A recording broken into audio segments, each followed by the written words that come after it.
Aboriginal rights. Aboriginal rights are collective rights that flow from Aboriginal people and continue to use occupation of certain areas. Their inherent rights and Aboriginal practice have enjoyed since before European contact. The Europeans came to the Aboriginal people and took their land rights and freedoms away, and the way they lived, their language, and other rights. Since the Europeans came to the Aboriginal people, they have been struggling to change their ways.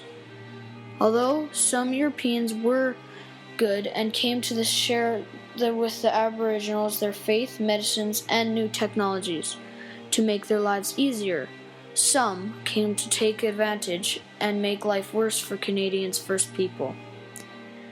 Aboriginal people were forced to assimilate. That means they had to change their ways of life to resemble the Europeans' ways of life.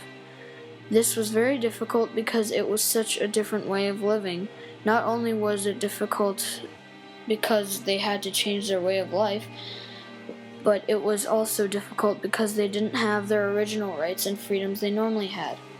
Changing their ways would be hard, like never being able to speak your language ever again, or not being allowed to vote, and they also had a hard time getting jobs, and they had no proper homes. Sometimes their children were forced to go to schools away from home and not allowed to see their families regularly. This was a painful experience for both the children and the parents. In these residential schools, the children were not allowed to speak their own language and were sometimes treated badly.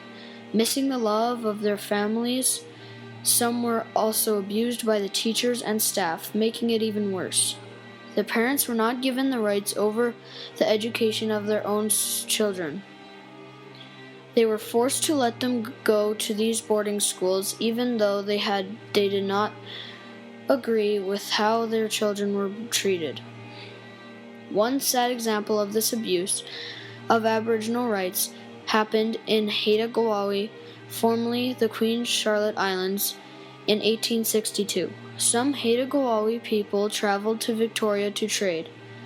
They became sick with smallpox, and rather than help them, the Europeans sent them home sick knowingly to infect the rest of the villages. 90% of the Aboriginals died, making it easier for the Europeans to come and take their land after. The islands were then called the Queen Charlotte Islands, and it was until 2010 that the Aboriginal people were able to rename the island to honor their people. While there are some positive aspects to the Europeans entering Canada, there was not enough respect given to the Aboriginals' rights and freedoms, and this has caused generations of pain that affect even today's Aboriginal people. Our current government has tried to help repair the damage from the past, but we still have a way to go before our mistakes of the past and can be fixed.